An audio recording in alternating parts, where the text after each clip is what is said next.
desordens do sono em atrofia de múltiplos sistemas tipo C. Aqui estão os meus disclosures, que não têm relação direta com a minha apresentação.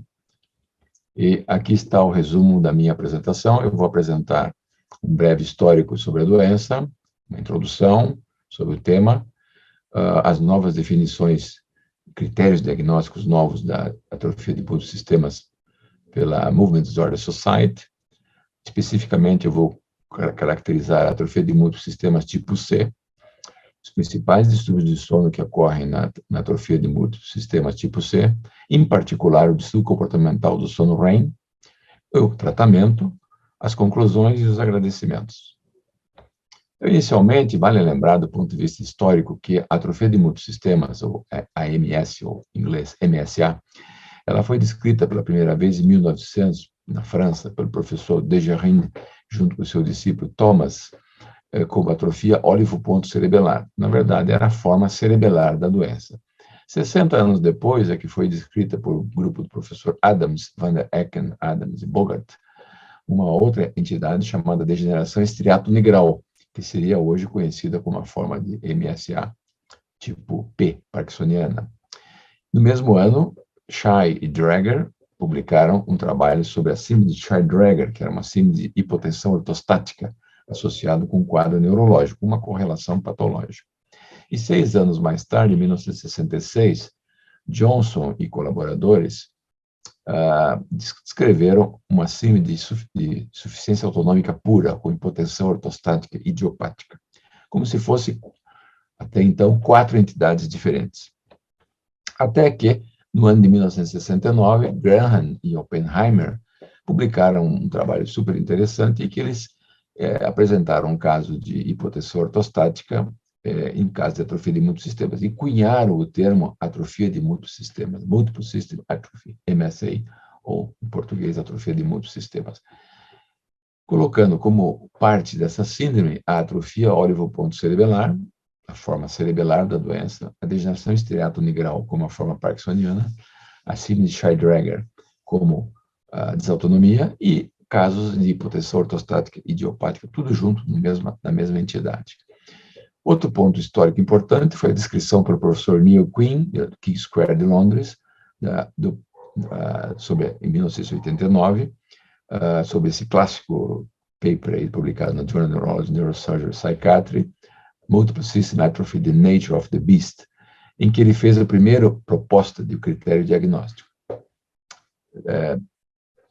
9 anos depois, Wakabayashi, no Japão, e o seu grupo, e Spilantini, e o seu grupo, com Peter Lantos, publicaram dados interessantes que descreveram a presença de corpos de inclusão citoplasmática glial na atrofia de muitos sistemas, no mesmo ano, e o professor Spilantini e o professor Lantos descreveu as inclusões de alfa-sinucleína nessa doença, caracterizando os achados neuropatológicos.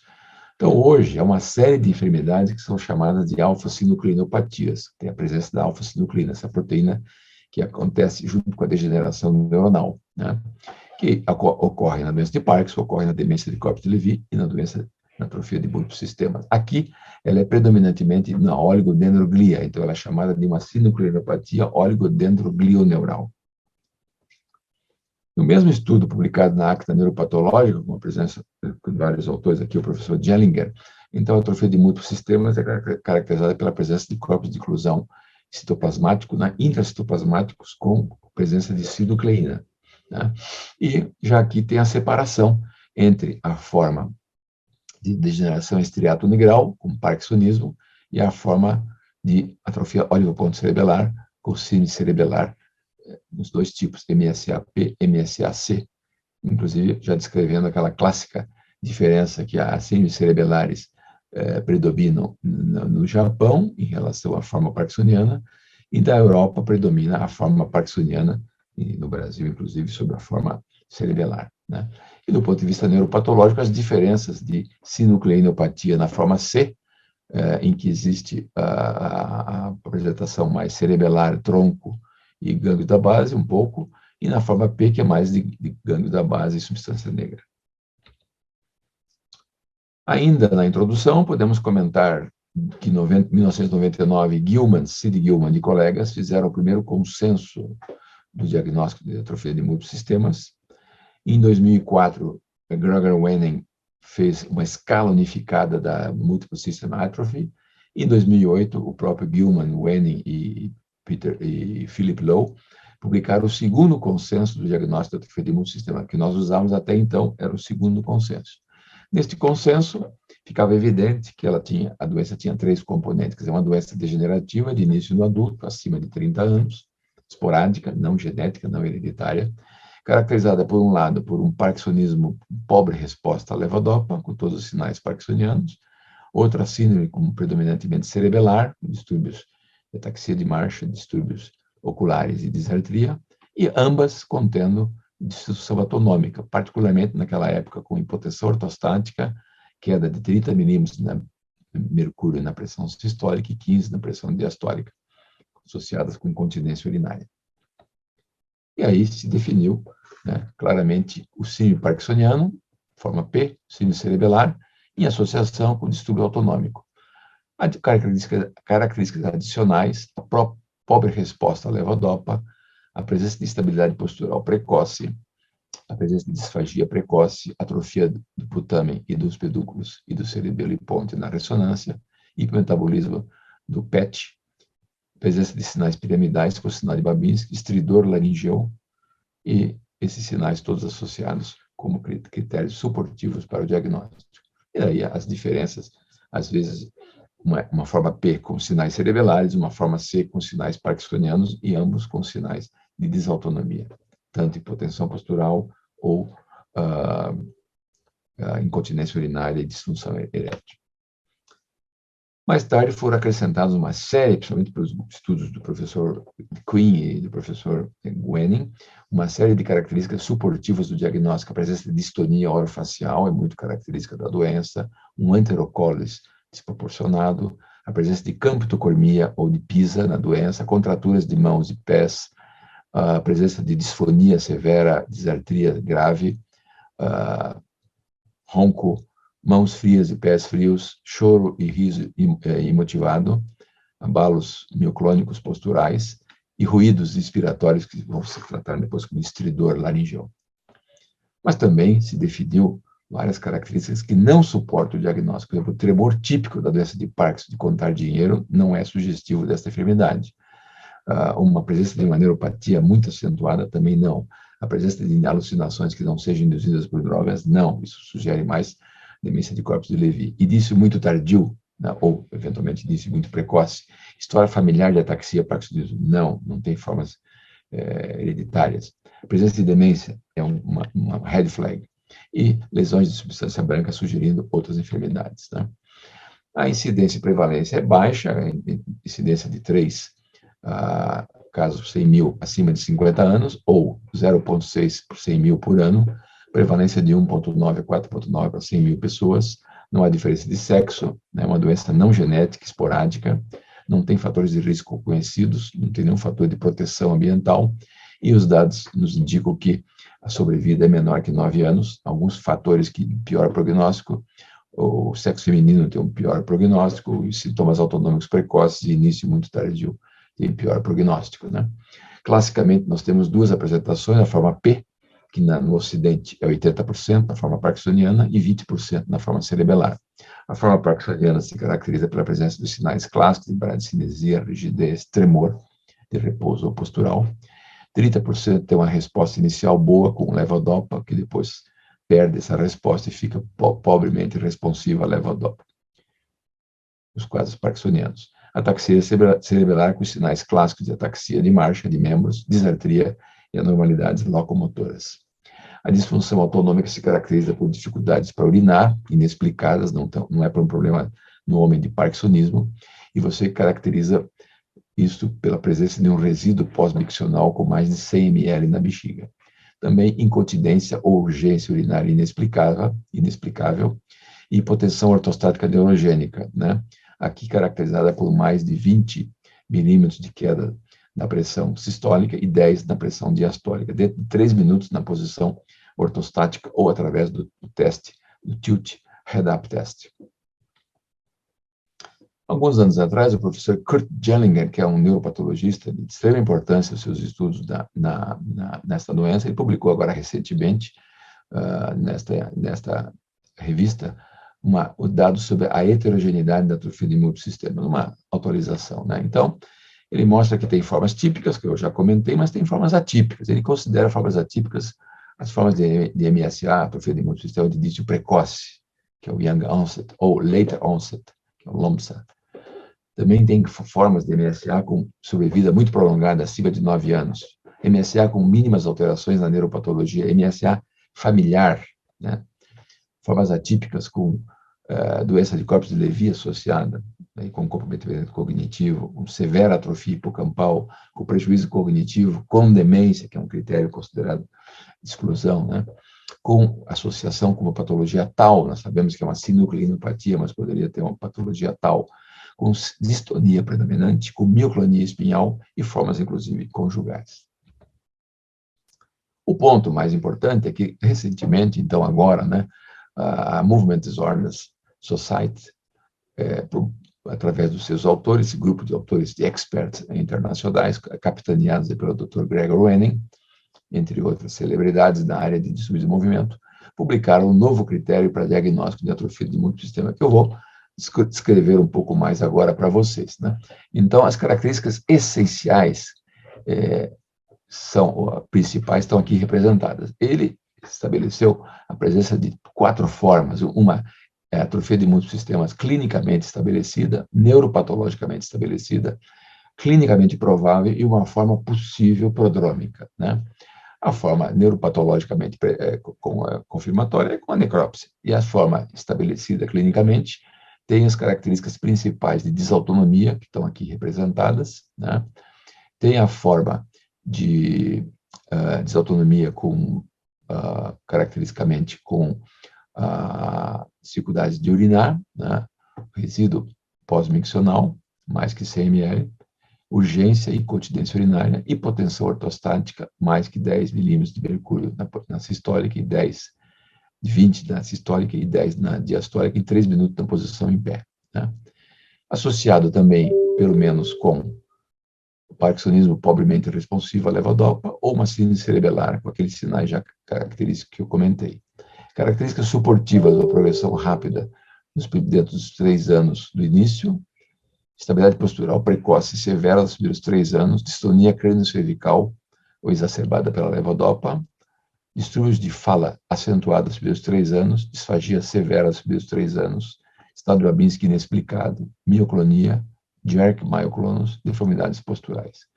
E separou do que se chama de MSA provável, que não tem todas as características. Tem desautonomia, tem sinais de parkinsonismo e tem sinais cerebelares, mas não tem as outras características. Pode ter algum estridor ou alterações de coloração da mão e dos pés, né? Disfunção erétil pode acontecer, não é um critério mais importante, já que a sua prevalência é maior em pacientes acima de 60 anos, né? Dados importantes para se estabelecer o diagnóstico de atrofia de múltiplos sistemas clinicamente estabelecidas são alterações da ressonância magnética. Na forma P, atrofia de putamen, podendo acontecer também de cerebelo. Na forma C, caracteristicamente, alteração de atrofia cerebelar e de pedúnculo, o Red Cross Bump Sign na ponte e, eventualmente, atrofia de putamen, né? Critérios de exclusão, né?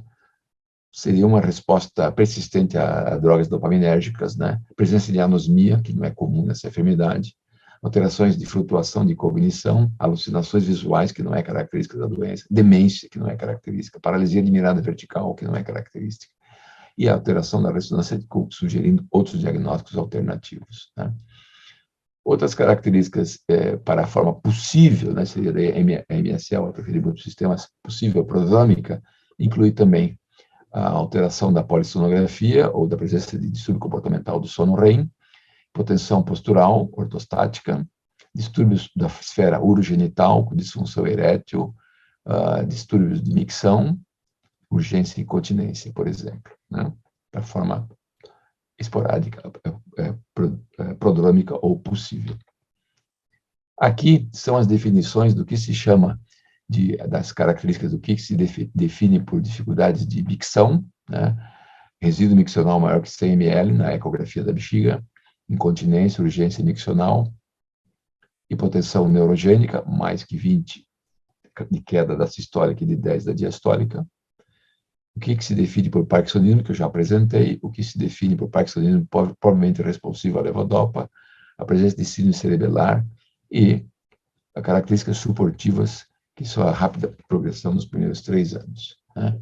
Outras características são a presença de instabilidade postural precoce, distonia crânio-cervical precoce, distúrbio de fala e de disfagia precoce, síndrome de Babinski inexplicável, mioclonia, deformidades posturais, pescoço, camptocormia, pisa, anterocolos, contraturas de mão e pés, né? Estridor laringeu, que é altamente sugestivo, mãos descoloridas, brancas ou roxas, né? Disfunção erétil em homem, riso e choro patológico, marcadores de ressonância magnética, eu já comentei, né? E aí você divide essas características nas diferentes formas clinicamente estabelecida, provável e possível. E os marcadores de ressonância magnética eu já comentei previamente com o sinal do putame, putaminal slit, que é aquela atrofia do putame, atrofia do pedúnculo cerebral médio, atrofia de ponte, atrofia do cerebelo. Na ponte, o sinal característico hot cross bun, né?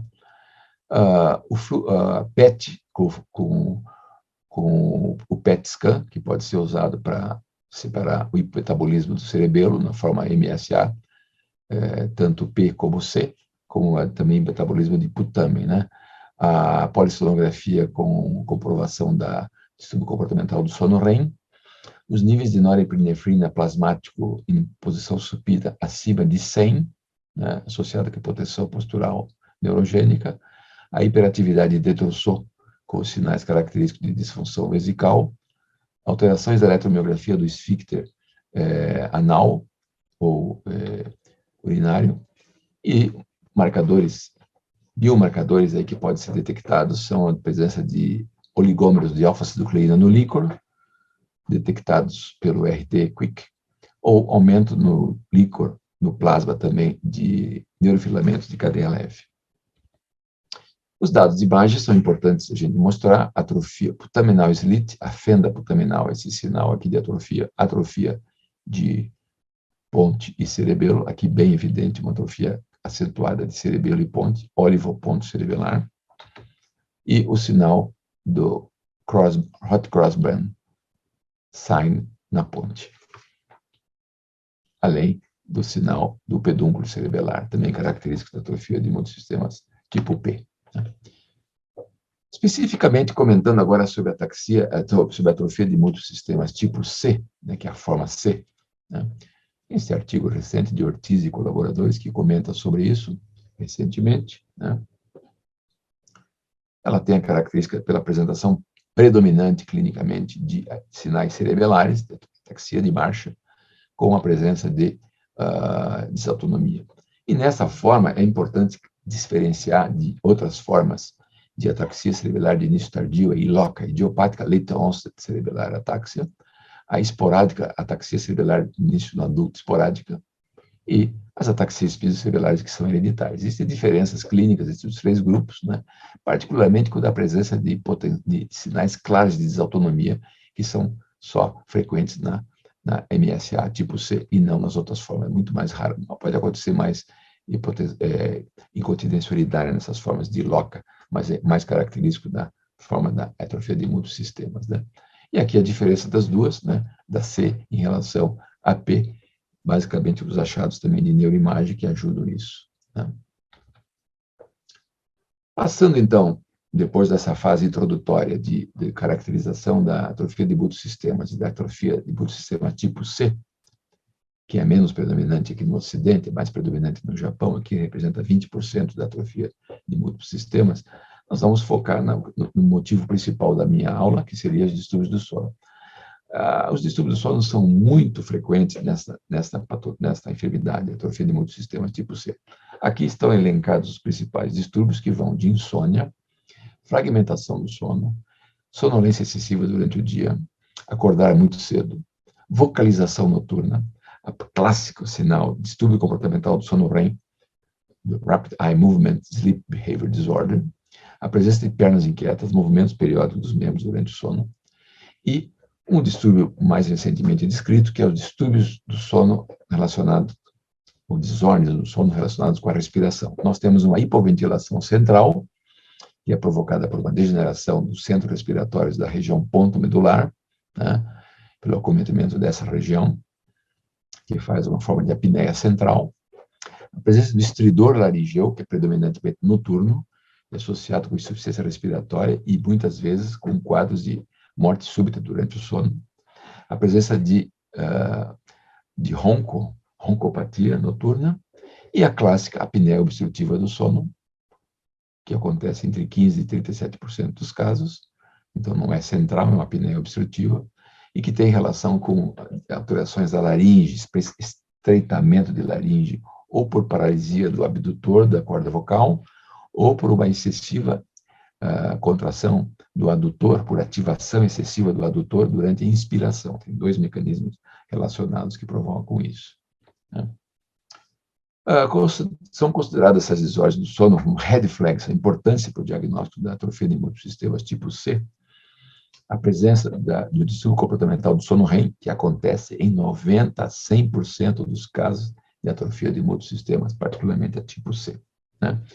E esse quadro de distúrbio comportamental do sono REM precede o início dos sintomas motores e, inclusive, da disfunção autonômica por vários anos. Em mais de 50% dos casos, ela precede.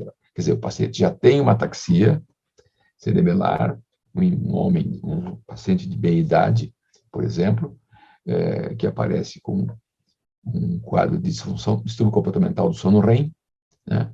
E que aparece antes dos transtornos motores de ataxia e antes dos transtornos autonômicos de hipotensão postural ou de incontinência urinária ou de bexiga neurogênica, né? E junto com outro red flag importantíssimo, que é o estridor noturno. O estridor noturno é altamente sugestivo da atrofia de múltiplos sistemas tipo C.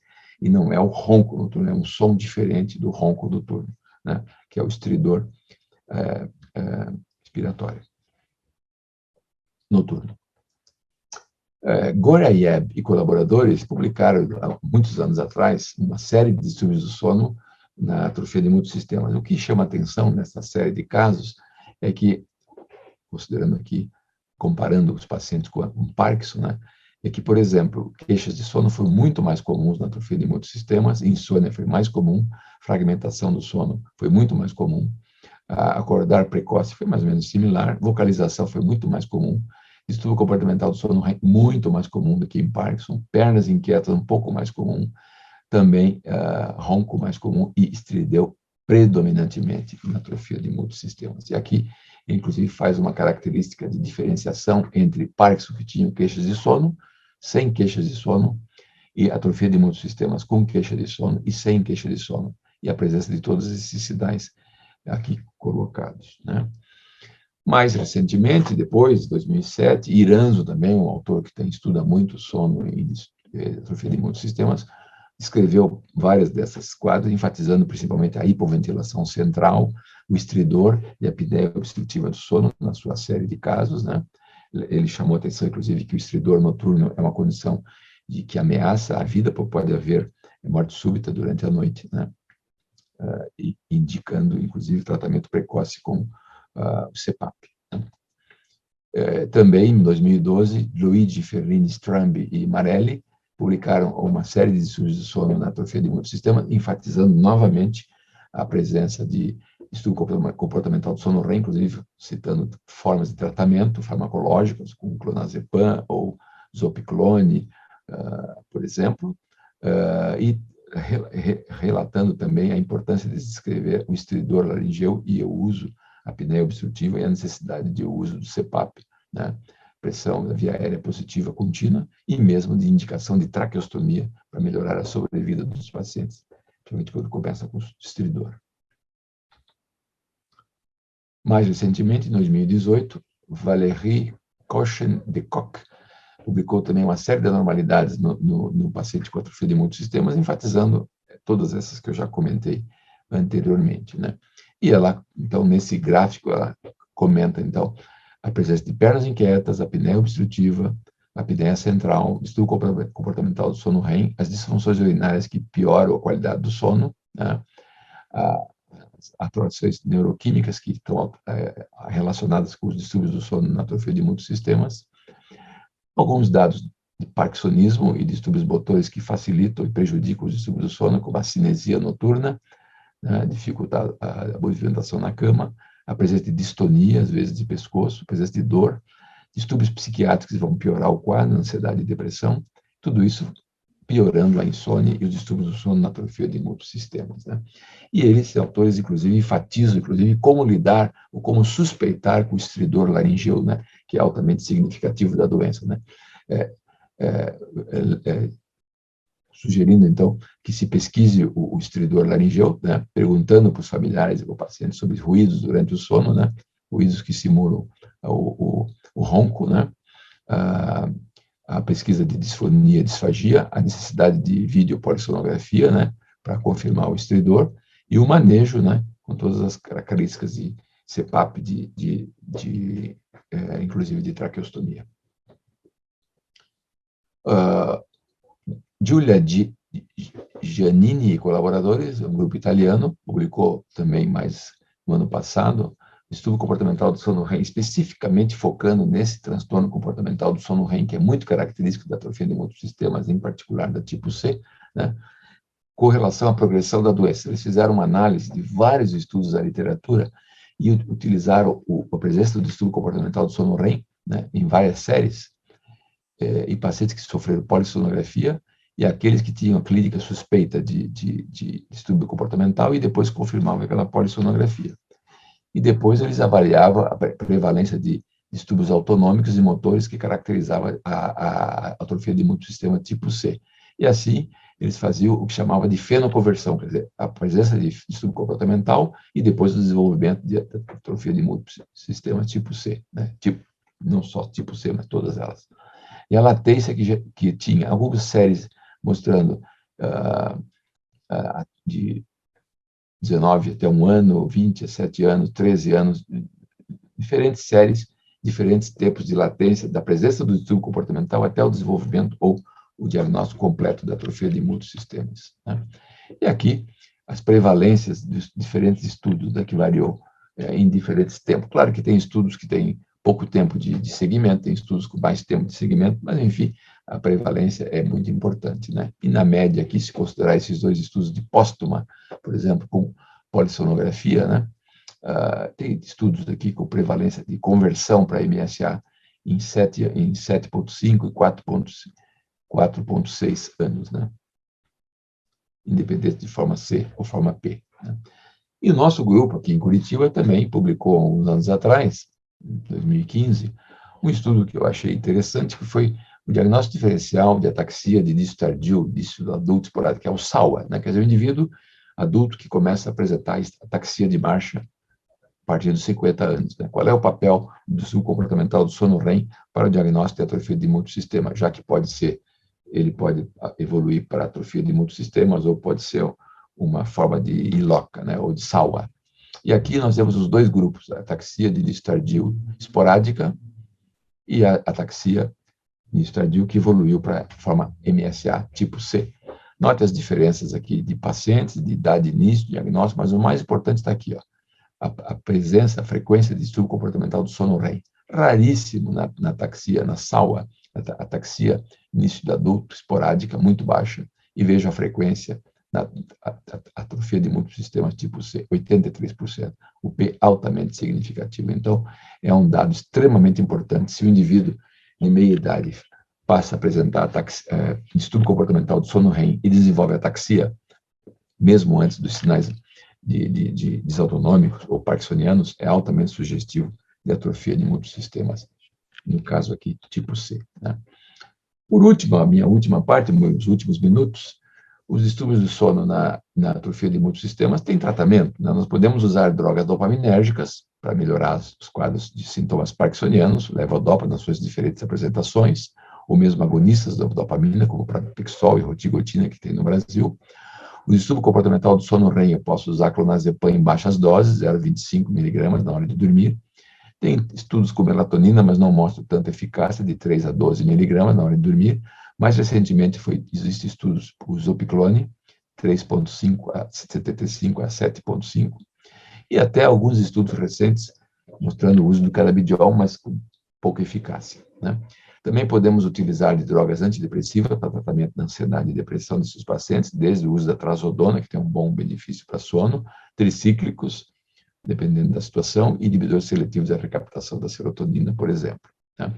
Temos aí do tratamento com o uso do CPAP, né?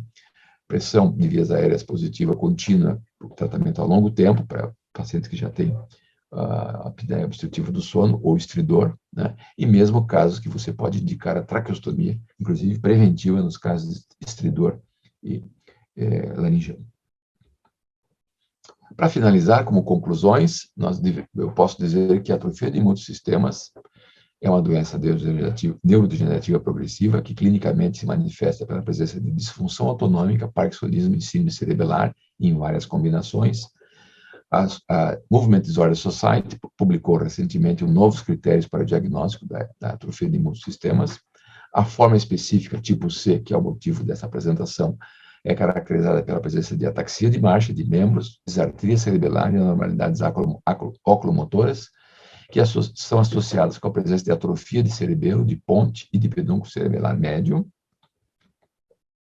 Existe uma série de distúrbios do sono na atrofia de múltiplos sistemas, né, não só na tipo C, incluindo insônia, fragmentação do sono, sonolência excessiva durante o dia, acordar precocemente, vocalização noturna, distúrbio comportamental do sono REM, pernas inquietas, distúrbios respiratórios relacionados a distúrbios do sono relacionados à respiração, com ronco, apneia obstrutiva do sono, estridor laringeu. E, mais comumente, em pacientes com atrofia de muitos sistemas, incluindo pacientes são muito comuns em pacientes com atrofia de muitos sistemas, particularmente a forma C, cerebelar.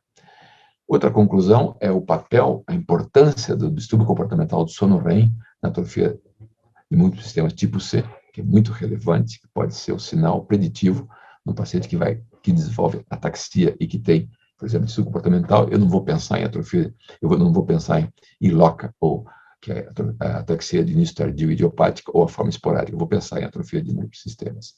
E, por fim, o tratamento dos distúrbios do sono em pacientes com atrofia de muitos sistemas, tipo C, é sintomático apenas, né, com o uso de drogas, como drogas dopaminérgicas, levodopa, agonistas dopaminérgicos, clonazepam, melatonina, zopiclone, o uso do CPAP e também a indicação da traqueostomia.